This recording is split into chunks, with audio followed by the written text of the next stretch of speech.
Oke, baiklah. Assalamualaikum warahmatullahi wabarakatuh. Perkenalkan, nama saya Jusnia, NPM 1940 30 2003. Nah, baiklah, di sini pun saya akan menjelaskan tentang sel surya.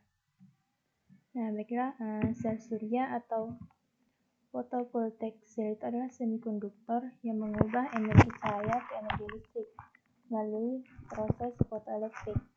Gabungan dari beberapa sel surya pada satu panel dikenal sebagai dengan panel surya atau solar panel. Dimana photovoltaic cell ini itu ditemukan pada tahun 1839. Nah, saat ini sel surya yang paling dikenal luas adalah sel yang berasal dari kristal silikon, dan biaya produksinya itu semakin lama semakin turun dengan tingkat keandalan yang meningkat. Sel surya ini sendiri umur pakaiannya itu melebihi 25 tahun. Semakin murni molekul silikon, semakin baik sel surya akan mengubah energi matahari menjadi listrik atau efek fotolistrik. Nah, kemudian selanjutnya, jenis-jenis panel surya. Di sini ada 3 jenis utama panel surya. Yang pertama ada monokristalin, kemudian ada polikristalin, dan film tipis. Di mana ketiga jenis panel surya itu memiliki kekurangan dan kelebihan. Di mana untuk monokristalin keunggulannya itu efisiensi atau kinerjanya tinggi dan estetika. Adapun kekurangannya yaitu biaya lebih tinggi. Sedangkan untuk polikristalin keunggulannya itu biaya lebih rendah. Adapun kekurangannya kinerjanya itu yang lebih rendah. Kemudian yang ketiga, untuk film tipis itu keunggulannya itu dia tuh ringan, estetika, dan fleksibel. Adapun untuk kekurangannya dia tuh kinerjanya tuh terendah. Kemudian terbuat dari apa itu setiap panel surya? Nah, untuk menghasilkan listrik, sel surya itu dibuat dari bahan semikonduktor yang mengubah cahaya menjadi listrik. Bahan yang paling umum digunakan sebagai semikonduktor dalam proses pembuatan sel surya itu adalah silikon. Kemudian, panel surya monokristalin dan polikristalin itu memiliki sel yang terbuat dari wafer silikon. Untuk membangun panel monokristalin atau polikristalin, wafer itu dirangkai menjadi baris dan kolom berbentuk persegi panjang, ditutup dengan lembaran kaca dan dibingkai bersama. Sementara kedua jenis panel surya ini tuh memiliki sel yang terbuat dari silikon. Panel monokristalin dan polikristalin bervariasi dalam komposisi silikon itu sendiri. Sel surya monokristalin dipotong dari satu kristal silikon murni. Sebagai alternatif, sel surya polikristalin terdiri dari fragmen kristal silikon yang dilebur bersama dalam cetakan sebelum dipotong menjadi wafer. Untuk panel surya monokristalin itu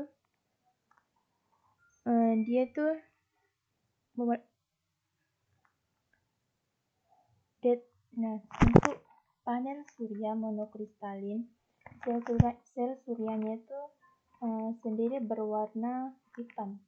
Panel surya monokristalin memiliki berbagai warna untuk lembaran belakang dan bingkai. Lembar belakang panel surya biasanya itu berwarna hitam untuk mono, perak atau putih, sedangkan bingkai logam biasanya itu berwarna hitam atau perak. Sedangkan untuk yang panel surya polikristalin, dia tuh sel surya cenderung tuh memiliki warna kebiruan, dikarenakan cahaya yang memantulkan fragmen silikon dalam sel dengan cara yang berbeda dari yang dipantulkan oleh wafer silikon monokristalin murni. Kemudian selanjutnya yaitu yang ketiga itu panel surya film tipis.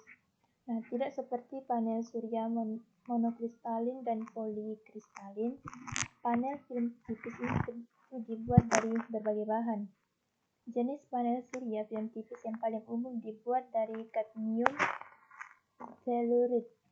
Untuk membuat panel jenis ini, pabrikan menempatkan lapisan CDTE di antara lapisan konduktor transparan yang membantu menangkap sinar matahari. Jenis teknologi film tipis ini juga memiliki lapisan kaca di bagian atasnya untuk perlindungan.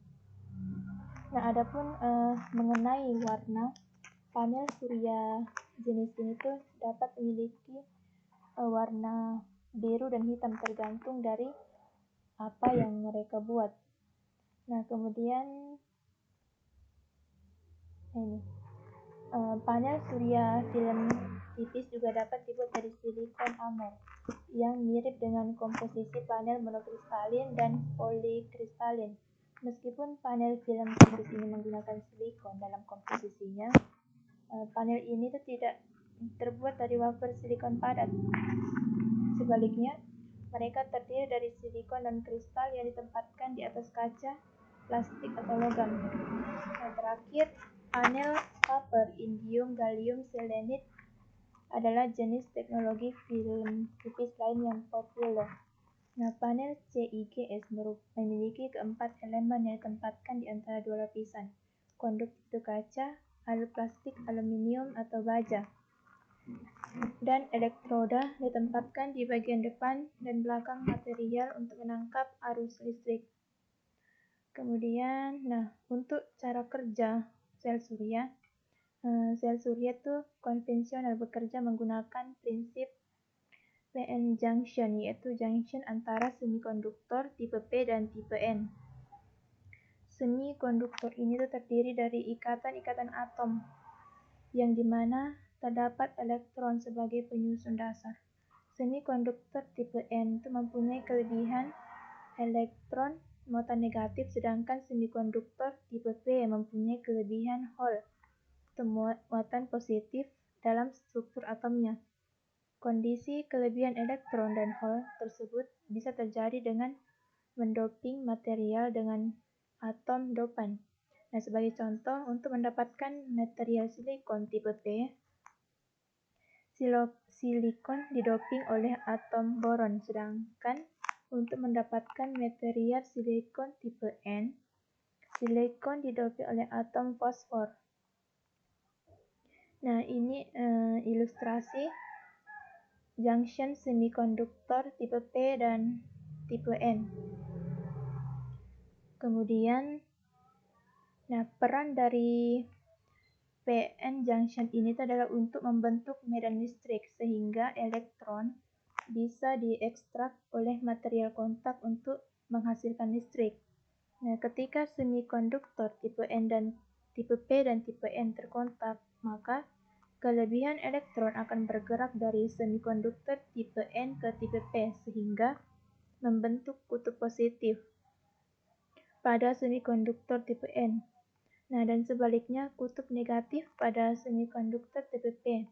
Nah, akibatnya dari aliran elektron dan hole ini, maka terbentuk medan listrik yang mana ketika cahaya matahari mengenai susunan PN junction ini, maka akan mendorong elektron bergerak dari semikonduktor menuju kontak negatif, yang selanjutnya dimanfaatkan sebagai listrik, dan sebaliknya hole bergerak menuju kontak positif menunggu elektron datang.